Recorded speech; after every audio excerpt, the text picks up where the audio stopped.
Muli palakpakan natin ang Panginoon para sa isa na namang araw na nadagdag sa ating buhay. Maraming dapat ipagpasalamat at marami ring dapat unawain sa buhay araw-araw. Marami pong gulo ng mga nagmamahalan sa buhay, pamilya, mag-asawa, magkaibigan, pati sa opisina, sa trabaho, sa bansa, galing sa iba't ibang pananaw or points of view. Sa mga points of view, pwede kang tumingin sa isang bagay from the top view, pwedeng side view, pwedeng bottom view. You're looking at the same thing, and yet people do not agree and sometimes even believe that they are looking at different things. Kanya-kanya, iba't ibang perspective, pagtingin, at pagbasa. Para patahimik ang buhay, dapat maunawa po natin yung dynamics ng points of view at kung paano tayo makikisalamuha, makikitungo, makikipagmabutihan sa kapwa natin na kuminsan may ibang point of view. Pag-aaral natin, a matter of point of view. Kanya-kanyang tingin lang yan, kumbaga. Ama namin sa langit, salamat sapagkat kayo ay Diyos na nagmamahal sa aming lahat. Iba-iba kami, pero mahal nyo kami lahat. May iba-iba kaming pananaw, pero ang lahat ng ito, Panginoon, naaabot ng inyong isipan, nakikita nyo ang kalagayan namin. Nawa, turuan nyo kami ngayon at nang sa ganon magkaroon kami ng buhay na mas payapa, mas tahimik, mas kaibig-ibig. Linisin nyo kami, O Diyos. Patawarin nyo kami sa paglapit namin sa inyo, kinikilala namin ang aming mga karumihan. Mga pagkukulang, mga pagkakamali, mga kasalanang sinasadya o di napapansin. Patawarin nyo po kami, paging dapatin nyo kami na lumapit sa inyo, humingi ng pagpapala. At nawa, Panginoon, maitaas namin na iyong pangalan. Habang nauunawa namin kayo, habang nakapamumuhay kami ng mas tahimik, mas payapa, mas maghari naman kayo sa aming buhay. Sa sandaling ito, hinihingi namin, Panginoon, ng tahimik, payapang puso.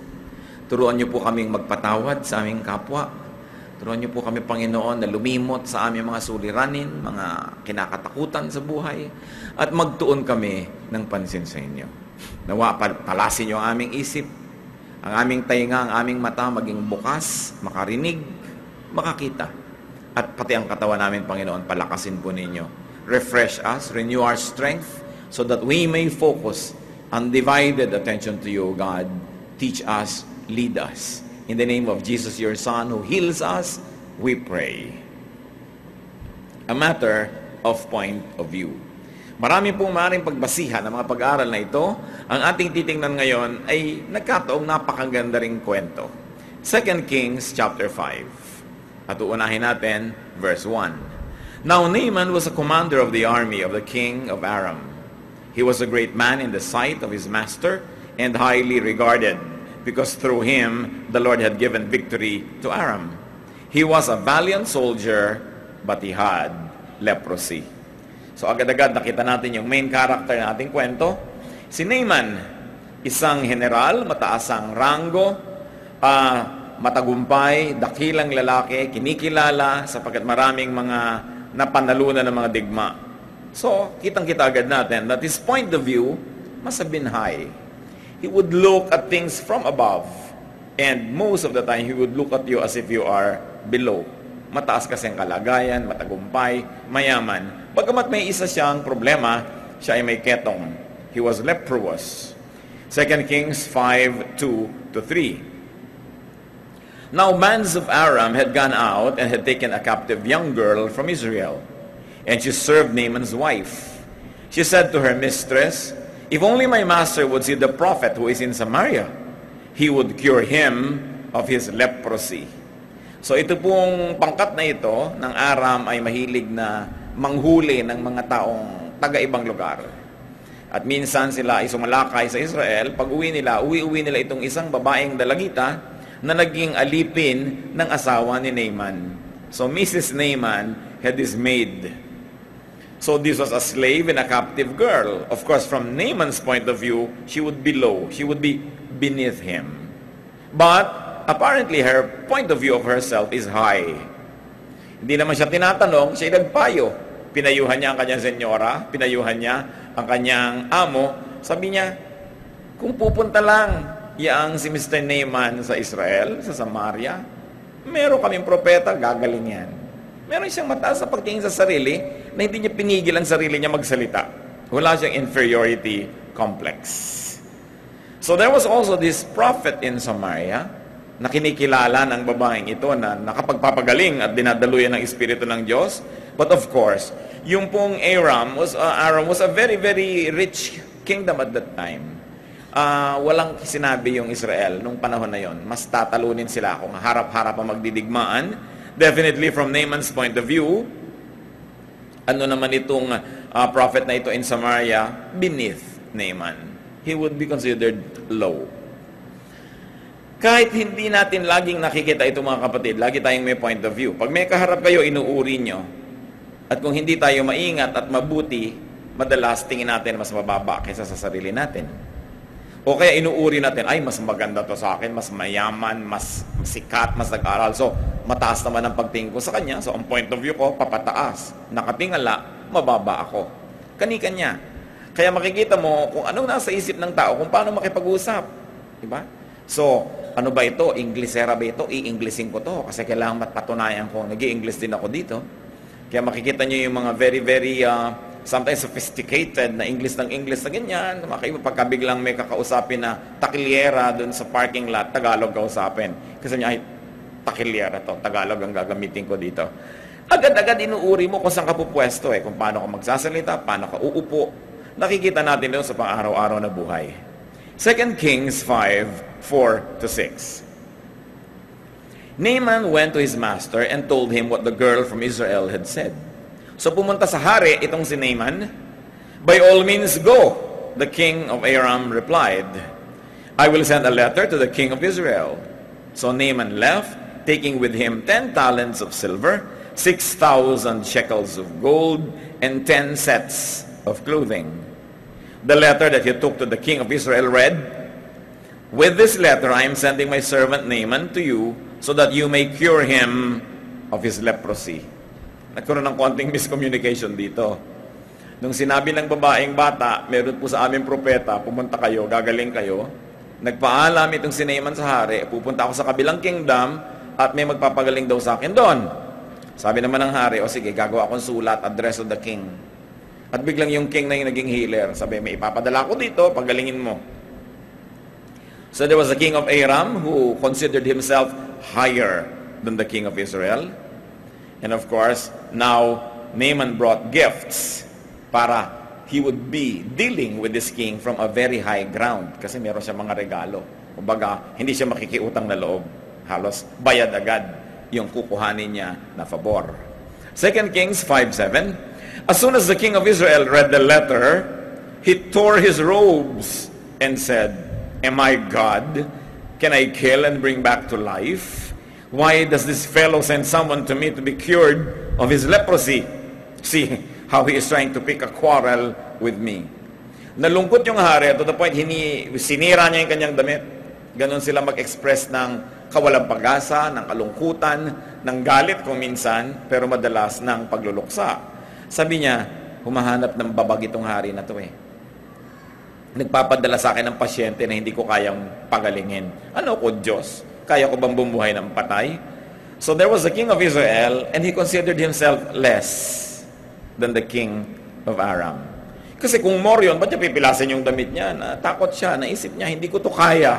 Magkakaproblema tayo dahil hindi natin maibibigay yung gusto ng hari na yan. Baka nga naghahanap lang talaga ng butas para magalit kunwari at salakayin tayo. So this king had an inferiority situation with the other king. 2 Kings 5:8. When Elisha, the man of God, heard that the king of Israel had torn his robes, he sent him this message. Why have you torn your robes? Have the man come to me, and he will know that there is a prophet in Israel.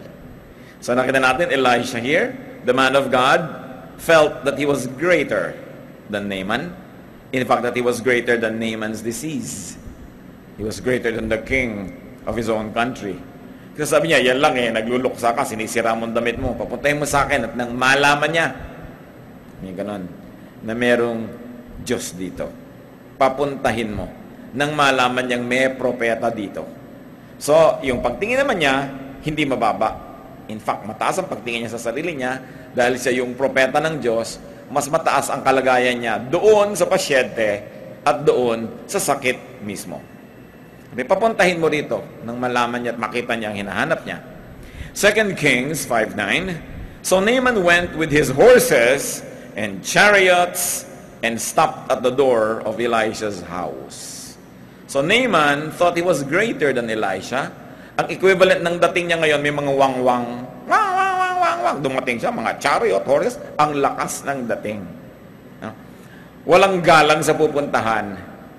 Dahil hindi ka dumadating ng ganyang kalakas kung ikaw ay may pitagan sa pupuntahan mo, maglalakad ka, gagapang ka, hindi ganon kalakas ang dating. So, kita agad nyo yung point of view niya tungkol sa sarili niya compared to the man of God.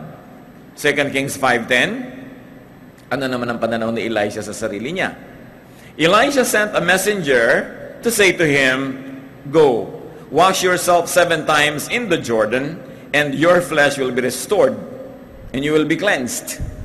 Hindi tumayo ang propeta, ha? Hindi siya na-impress. Dumating kabayuhan, mga karuwahe, ang dami-dami, maraming sundalo, ni hindi siya natinag, ni hindi niya sinalubong sa pinto, pinadala niya utusan. Sabihin mo, maglublob siya sa ilog natin. 7 beses ka mo, gagaling siya. So, nakita natin yung pagtingin nitong si Naaman, ni Elisha, sa kanyang sarili compared to Naaman. 2 Kings 5:11-12. But Naaman went away angry and said, "I thought that he would surely come out to me and stand and call on the name of the Lord his God, wave his hand over the spot and cure me of my leprosy. Are not Abana and Pharpar, the rivers of Damascus, better than any of the waters of Israel?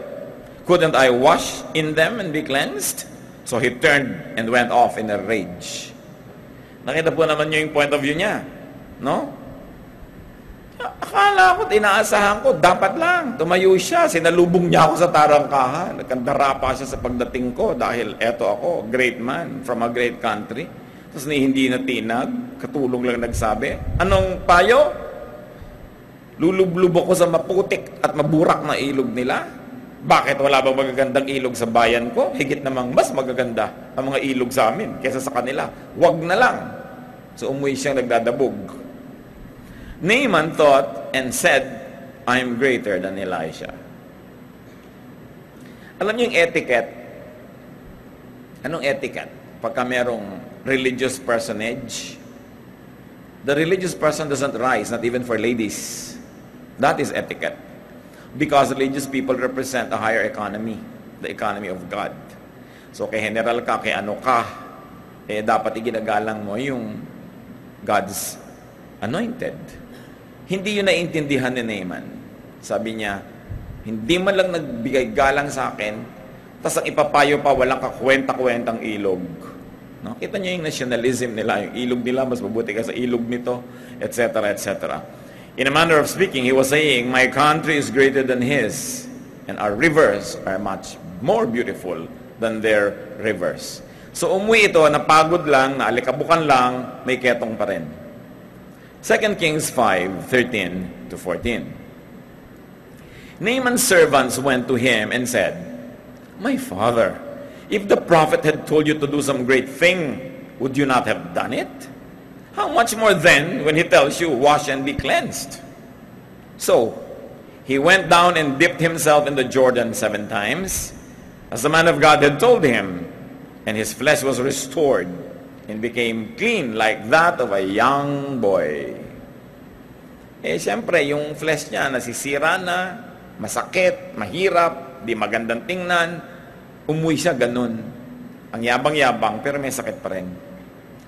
So sabi na naman ng mga katulong, kayo naman po kasi, siguro kung may ipinayo sa inyong mas mahirap gawin, gagawin nyo, gumaling lang kayo. Tapos yung ang dali-daling payo, hindi nyo pa sinunod. Ano ba namang hirap lumubog sa ilog? Gawin nyo na para kayo gumaling. Siguro talagang desperado na tong tao, nahihirapan na, wala nang makitang pag-asa, nagpakumbaba. Sinunod, hindi diretsahan na yung payo ng propeta, kundi payo ng mga katulong. So hindi ba mas nagpakababa pa nga siya kung tutuusin. na sana hindi na ganun ang inabot, pero nagmataas pa, kaya kailangan mga lalo pang ibaba para may mangyari. So Naaman proved to be less than the prophet, but Naaman was healed. And he was restored like that of a young boy. Alam niyo yung pagpapala ng Diyos, hindi ka lang gumagaling, nagmumukhang bata ka pa. Kitang-kita mong pinagpapala ka. Sabi niya, parang bumata, sumariwa pa siya, samantalang dating kinakain na ng sakit yung kanyang laman. 2 Kings 5:15. Then Naaman and all his attendants went back to the man of God. He stood before him and said, "Now I know that there is no God in all the world except in Israel. Please accept now a gift from your servant." Lumagay na sa lugar ang mayabang na tao. Sabi, ngayon po'y napatunayan ko na walang talagang ibang Diyos, kundi ang Diyos sa Israel. Kung kaya't marapatin nyo na maghandog ang inyong alipin, ang inyong lingkod. Naaman now positioned himself less than the God of Israel, and definitely less than the prophet Elisha. What lessons do we learn aside from what we have already gleaned just by looking at the story? At ang topic natin, point of view, di po ba? The value of things is mostly determined by the beholder's point of view. Not by the thing, but by the beholder's point of view. The value assigned by the beholder. So, hindi siya nagagandahan sa ilog na makakapagpagaling sa kanya. Point of view niya yun eh. Sa kanya, mas maganda yung mga ilog nila. Point of view niya yun. Sa kanya, mas dakila siya kaysa sa propeta. Point of view niya yun. Kanya-kanyang point of view. Kung paano mo binibigyan ng halaga ang isang bagay, ganun lang yun nagkakahalaga. Kaya kung minsan, napakahalaga ng isang bagay, walang kwenta sa'yo, di walang kwenta yun. Kahit pa nga itong artistang to, sikat na sikat, kandara pa ang lahat, pero wala naman siyang sinabi sa'yo, wala naman siyang impression, di ka naliligalig na nandyan siya. No? Pero kung hangag-hanga ka sa kanya, di maiiba yung interaction mo sa kanya.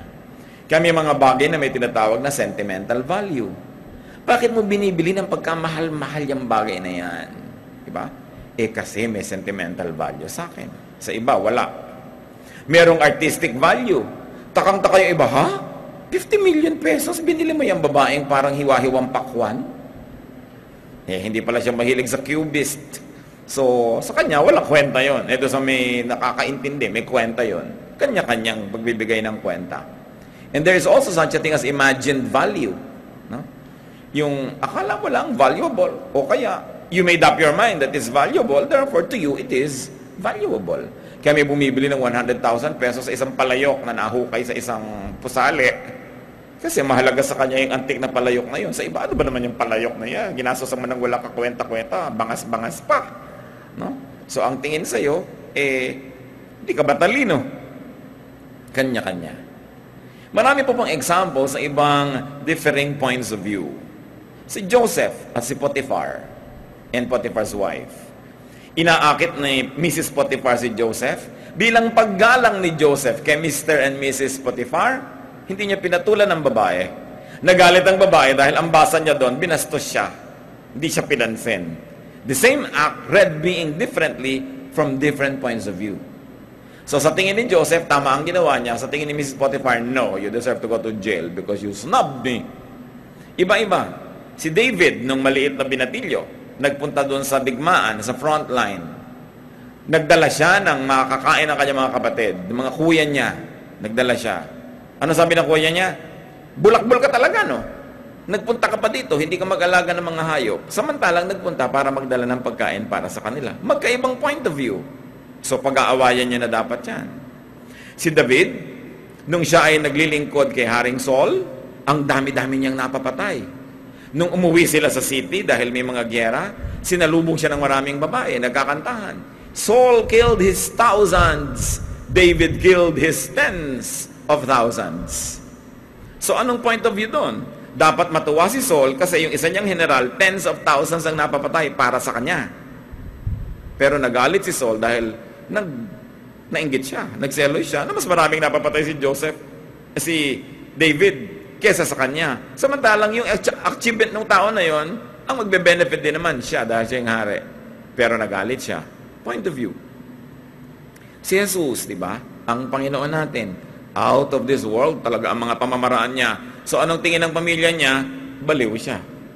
Mark 3:21, when his family heard about this, they went to take charge of him, for they said, he is out of his mind. Kita niyo point of view? Ang Panginoong Jesus, naghihimala, nagpapalaya sa masasamang espiritu, bumubuhay ng mga patay, nagpapagaling ng may sakit. Sabi ng pamilya nila, nababaliw siya, kailangan natin siyang iwi, nakakahiya. Pananaw.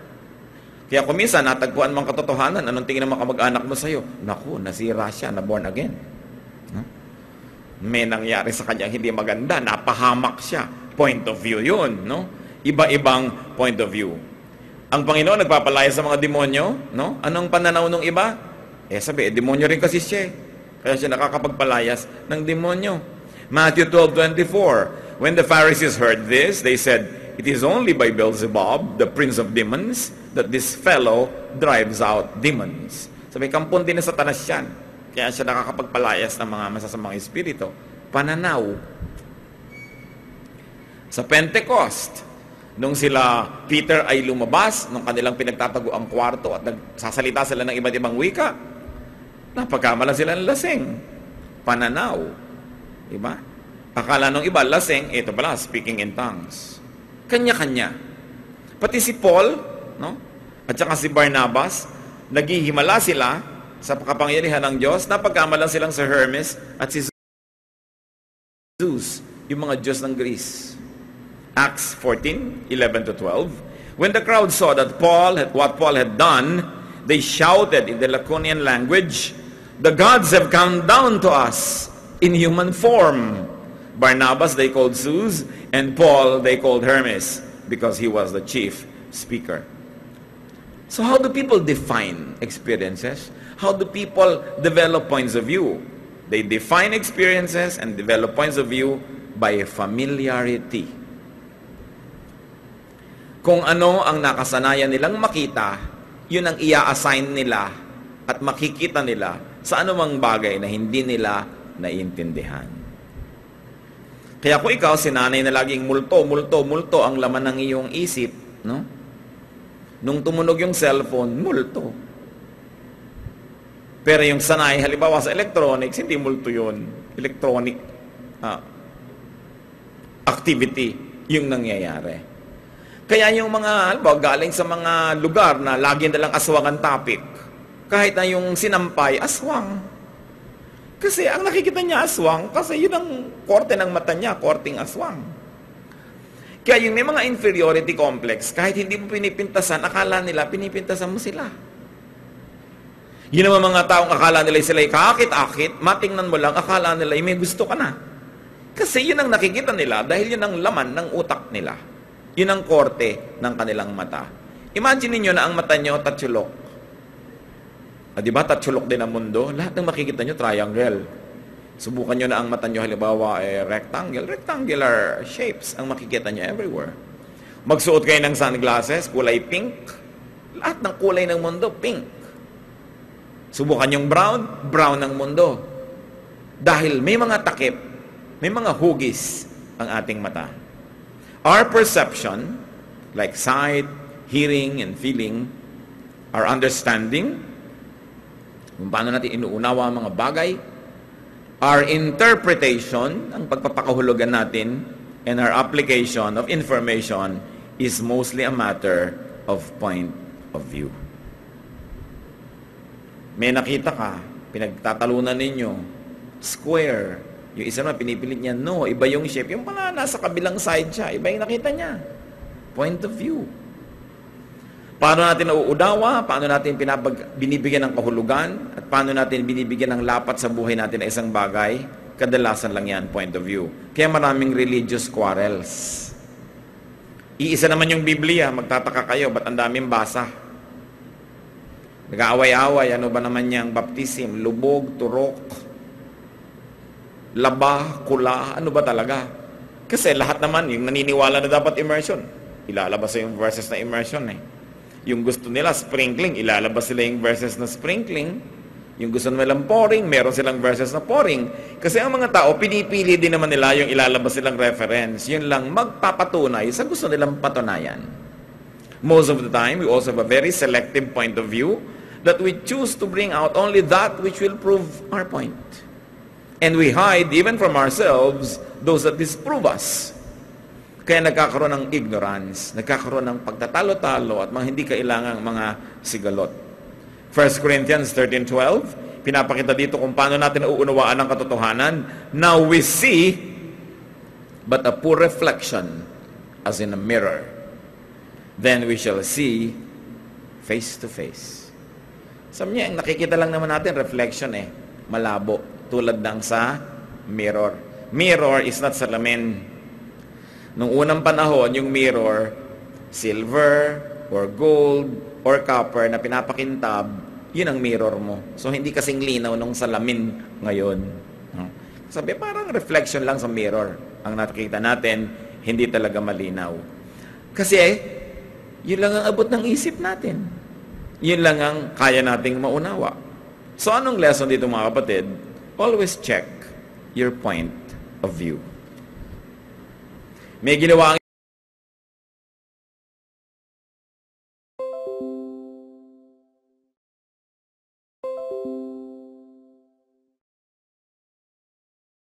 yung kapwa, na-offend kayo, teka muna, check your point of view. Ino-offend ka ba talaga niya?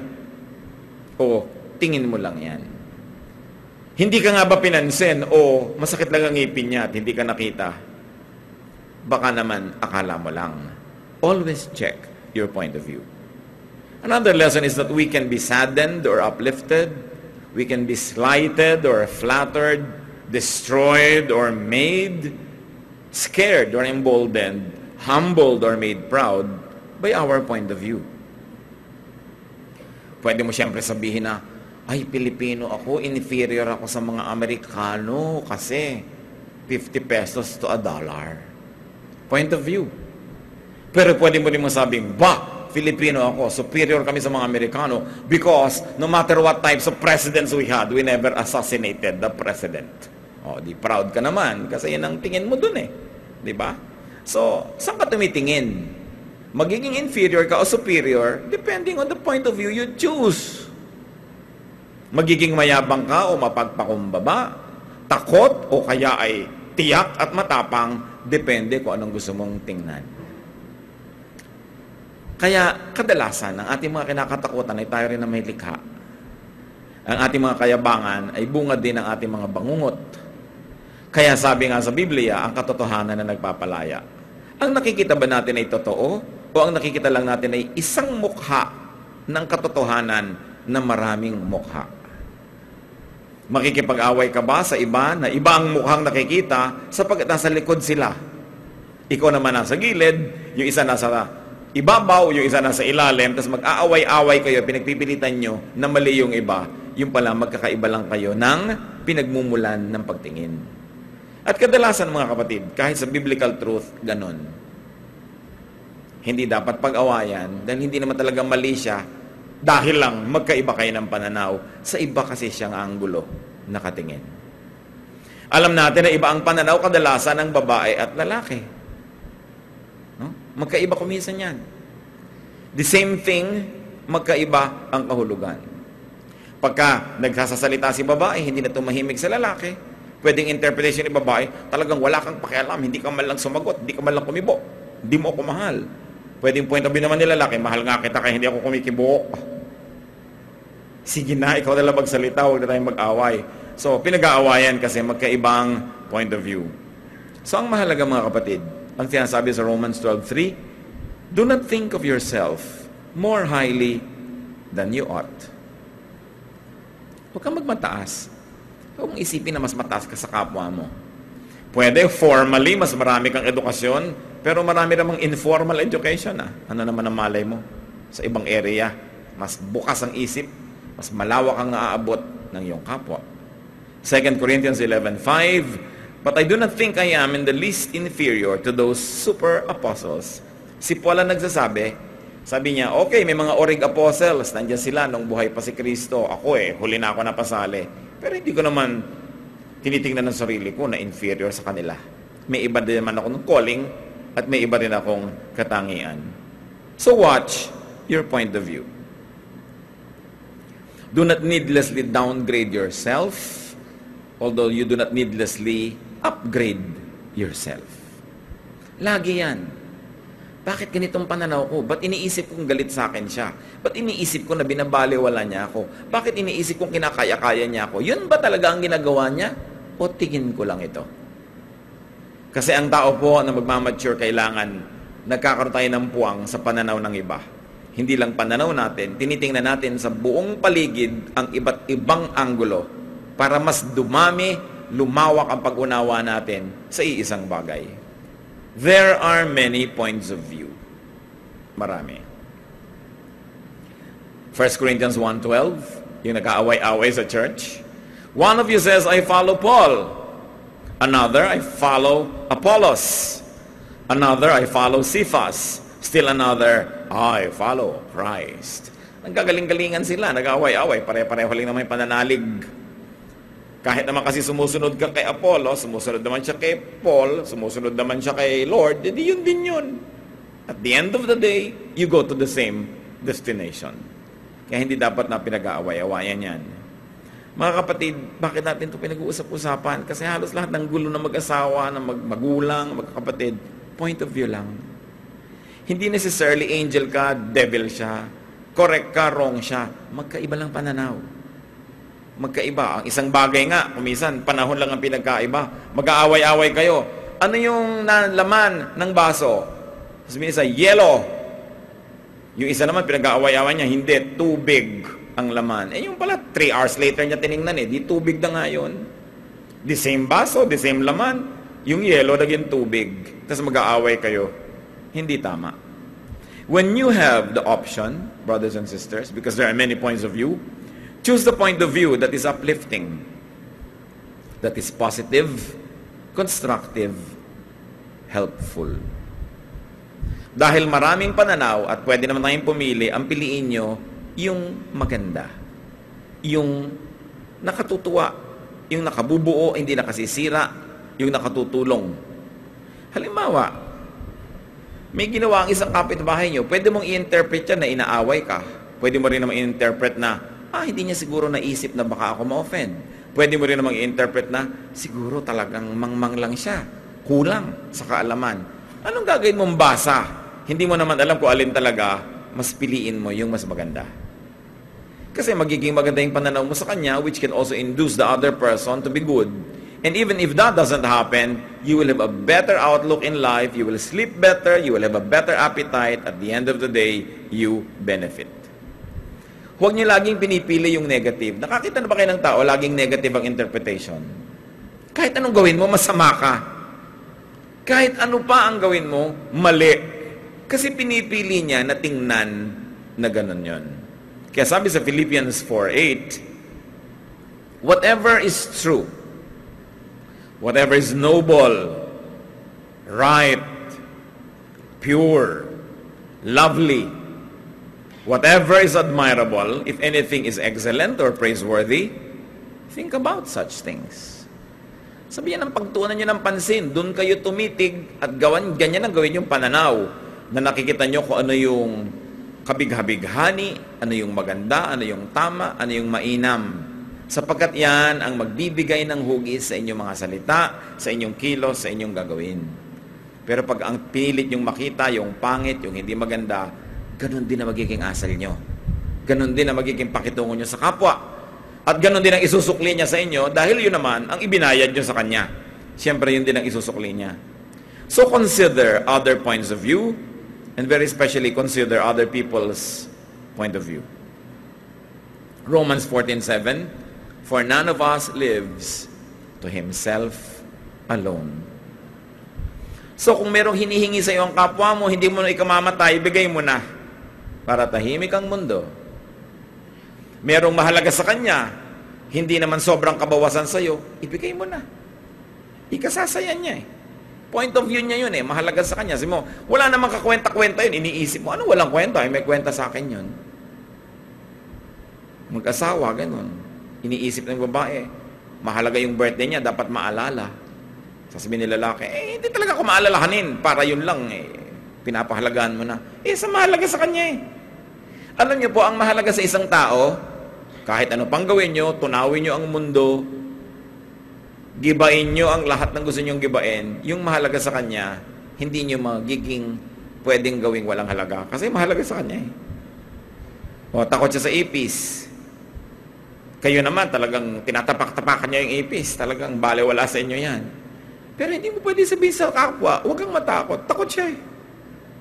Pwede mo bang ilipat sa kanya yung tapang mo? Sa kanya natatakot siya. So, huwag niyong baliwalain yung takot niya. Huwag niyong baliwalain yung mahalaga sa kanya. Dahil kahit anong gawin nyo dyan, mahalaga pa rin yun sa kanya. Pag hindi nyo iginalang yung pagpapahalaga niya, ang magiging basa niya doon, wala siyang kwenta sa inyo. Binabaliwalan nyo siya dahil yung mahalaga sa kanya ay di nyo pinapahalagahan. So, ang mangyayari, magkakalayo ang inyong loob, baka mag-away pa kayo. Romans 14:7 is clear, for none of us lives for himself alone. Tayo'y nakikihalubilo, nakikipagmabutihan, nakikisama, nakikilahok, nakikisangkot, nakikiisa sa kapwa. Depende kung gaano kalalim natin gustong makipagrelasyon. But at the very least, ikaw'y nakikihalubilo. Hindi mo kasi pwedeng iwasan ng kapwa-tao dahil maliit ang planeta. Magkikita-kita talaga tayo. Sabi sa Philippians 2:3, in humility, consider others better than yourself. It is safer to think that way. Nakita nyo si Naaman? Habang iniisip niya na mas mataas siya kesa doon sa propeta, di siya gumaling. Pero nung siya ay nagpakumbaba, gumaling siya. Gaano karaming mga ketong ang hindi tayo gumagaling kasi ang pananaw natin, mataas tayo. Gaano karaming away ang hindi naaayos kasi yung point of view mo, yung opinion mo is more important than the opinion of your opponent. That you think that your concept of righteousness is better than the concept of righteousness of the other person. Gaano karaming nag-aaway na mga nagmamahalan sa buhay ang hindi na nagkakabati kasi ayaw magpalit ng pananaw. Ayaw tingnan yung problema mula sa tingin ng kalaban. Pag sinabi mo, oo nga, kung tutuusin ko, kung titingnan ko yung buong problema mula sa pananaw niya, sa interes niya, tama. Dapat nga siyang magalit.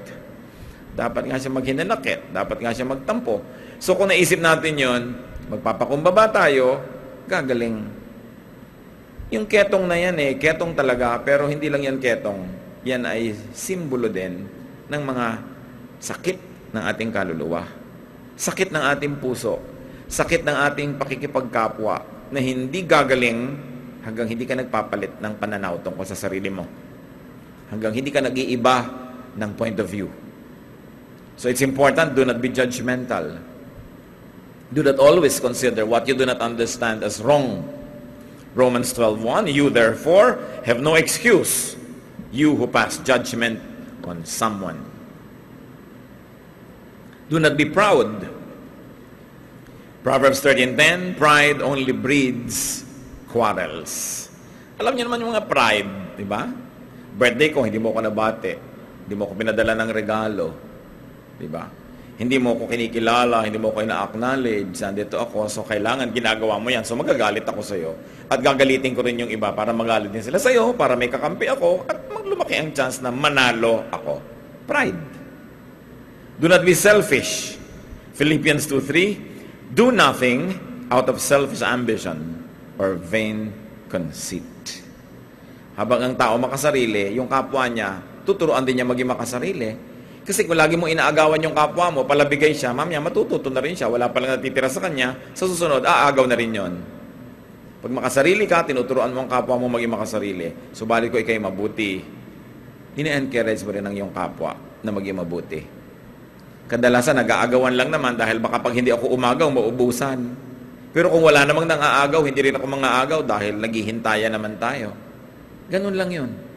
So what kind of mood, what kind of trait do we inspire in others?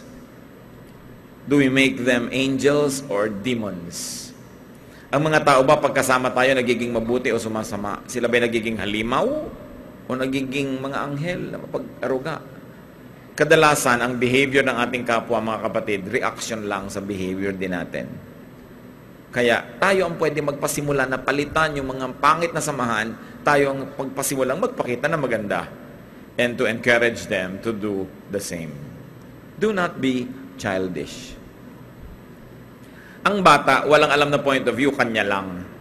Pag pinangakuan mo siya na mamamasyal kayo, next week, nung next week kahit pumuputok ang bulkan o kaya ay merong tsunami o may baha, may lindol, may coup, basta kailangan mamasyal kayo kasi pinangako mo eh.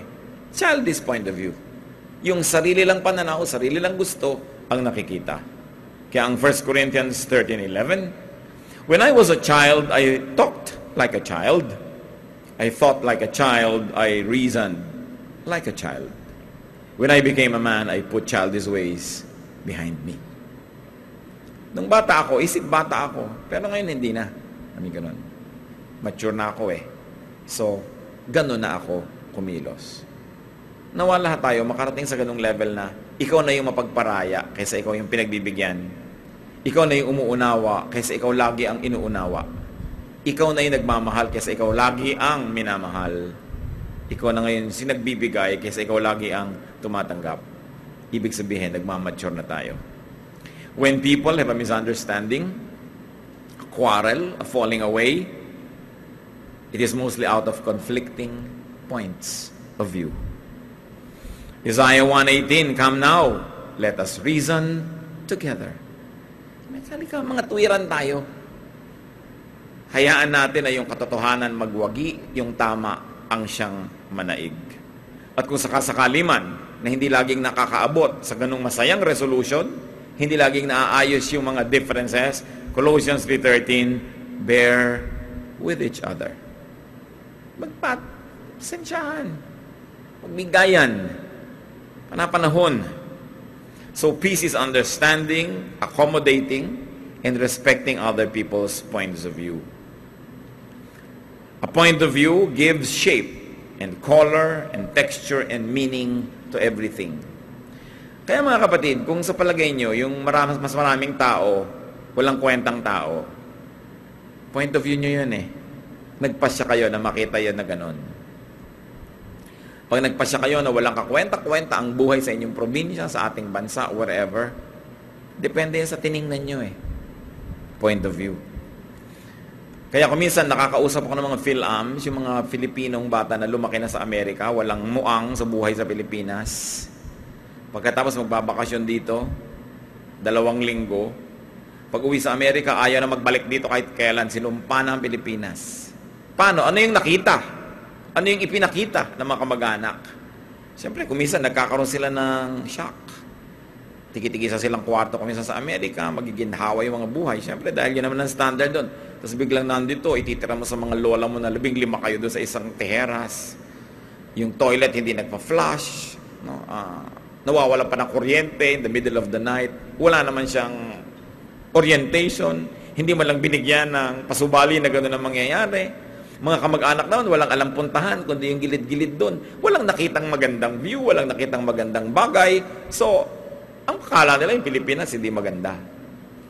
Ito yung ako yung nakakausap ng mga ganyan ng mga batang Pilipino abroad, ang impression nila hindi maganda ang Pilipinas. So, ano ba pinapakita sa inyo ng mga kamag-anak nyo pag umuwi kayo doon? Siyempre, kung kamag-anak mo wala ring alam na puntahan, madadala ka lang yan din kung saan-saan lang. Kaya kung minsan, ang tingin natin sa mundo pangit kasi hindi natin nakikita yung magaganda. Kung minsan ang tingin natin sa mga tao, ganito lang kasi hindi natin binigyan ng puwang at pagkakataon yung iba na ipakita sa atin yung kagandahan ng kanilang pagkatao. Because we close our doors on them and we don't allow them to show us what is beautiful about them. So it is important to choose the kind and a loving point of view.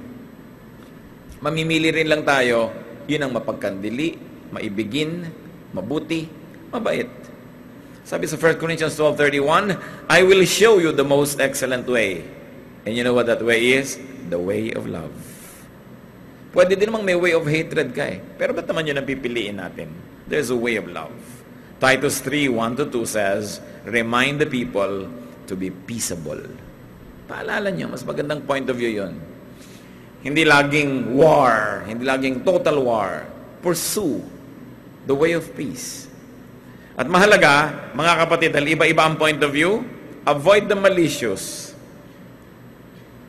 Avoid the manipulative, the deceitful, and the destructive point of view. Maraming points of view eh. Pwedeng malisyoso. Bibigyan ko ng malisya yung ginagawa mo. Pwede naman manipulative, yung pamaniobrahin kita kasi yung point of view ko, re-recruiting kita. Yun na rin ang maging point of view mo. Halimbawa, asawa kita. Ako'y pangalawang asawa mo. Ako'y si stepmother. Ayoko sa mga anak mo. I-influencehin kita, tatay, na magalit ka sa mga anak mo. Habang nilinis-linis ko yung mga tenga-tenga mo dyan. Pinapedicure kita. Bubulong-bulungan kita ng mga nakakainis na bagay tungkol sa iyong anak. Mamaya, inis ka na sa sarili mong anak. Kasi na-manipulate ka na isang manipulative point of view. So, iniingatan natin yon. Because the people who manipulate us are the people who have access to our ears. And people who have access to our ears will want to make us think the way they think. They like to make us behave the way they like us to behave. They like us to be fingers and arms and feet of their wars.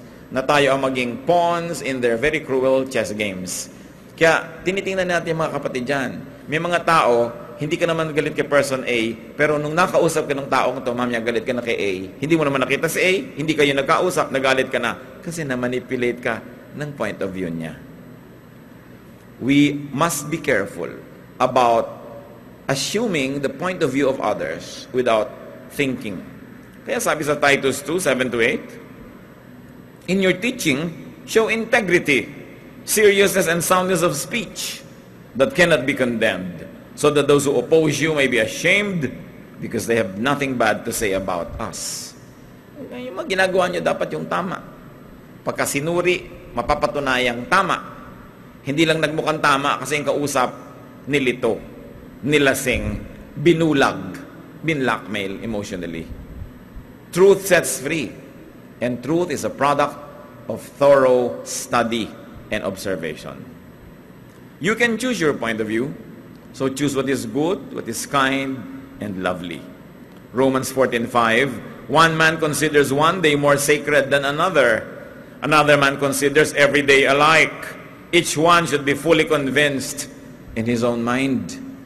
Nakita niyo sa Bible mismo nagsabi, yung ibang araw, gusto nila ipangiling yung ibang araw ng tao na yun eh. Yung ibang tao, gusto niya, ibang araw ang ipangiling niya.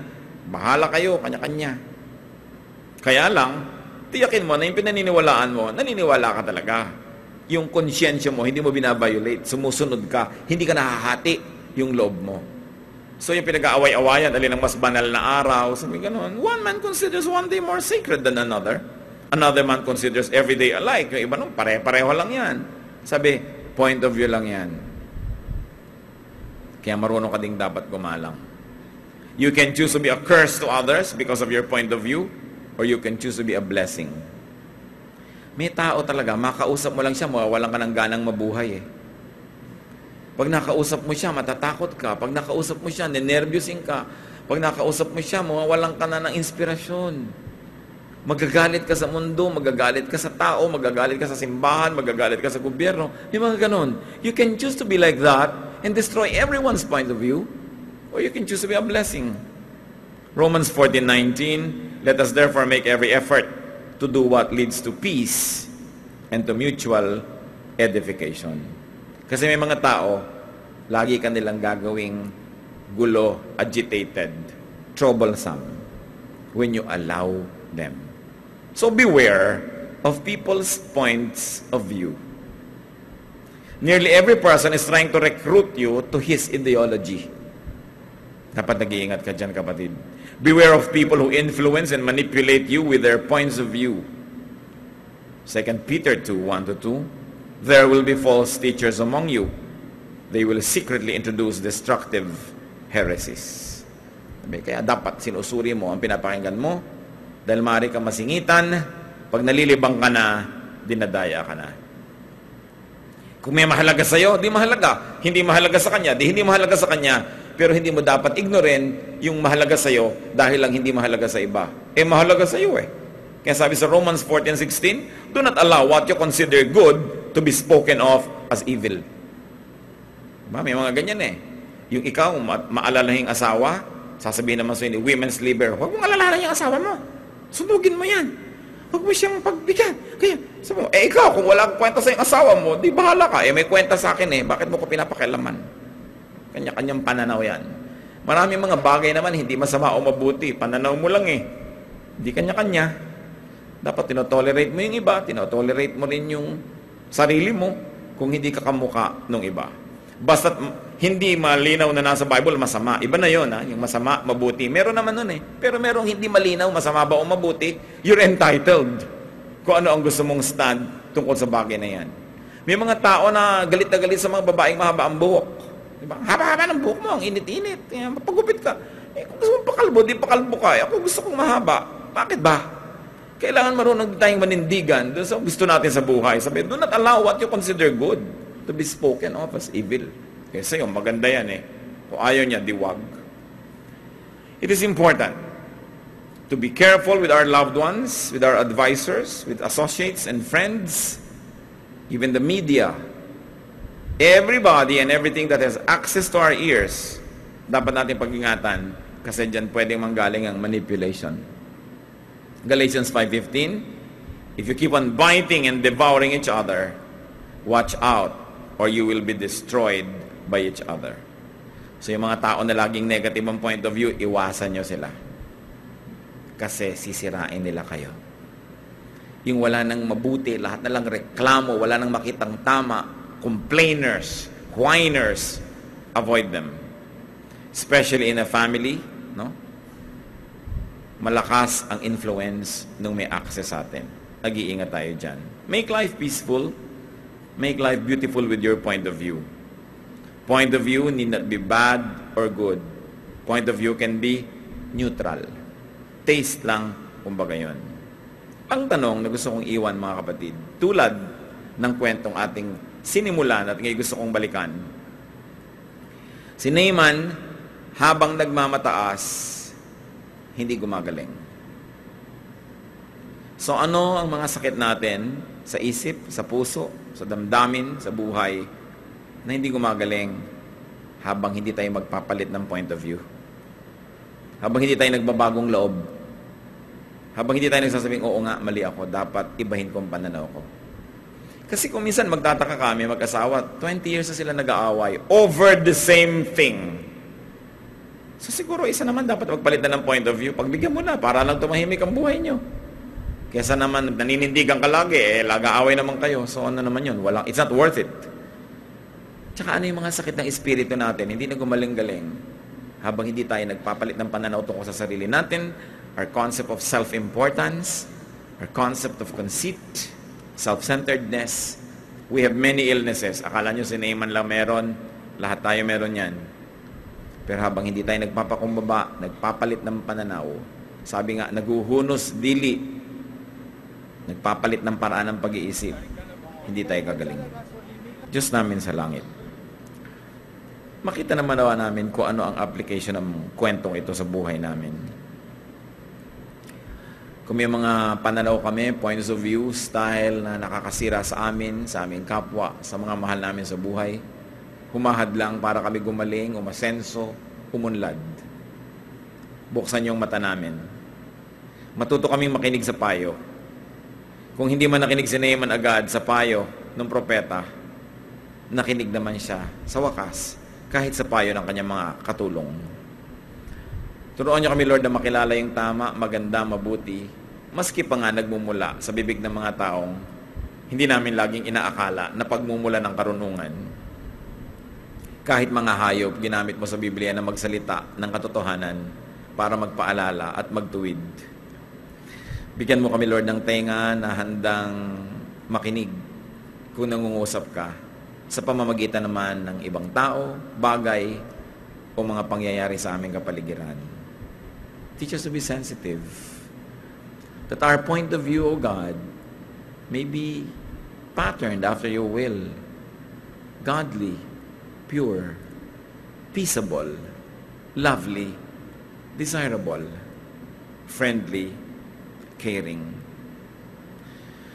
Kung sa pagsusuri namin sa sarili namin, makikita namin ang pananaw namin lagi nilang masungit, mayabang, mapagmataas, ituwid niyo po kami. At sa pagsunod namin sa iyong mga pagtutuwid, O Lord, pagalingin niyo po mga karamdaman namin. Ito man ay karamdamang physical, psychological, spiritual, lahat ito kaya niyo pong pagalingin. Magbulay-bulay tayo mga kapatid, humingi tayo sa Panginoon ng personal application. Ano nga ba ang kahulugan ng kwentong ito sa buhay natin? Panginoon, sa pananahimik na yung mga anak, mangusap po kayo at magpagaling.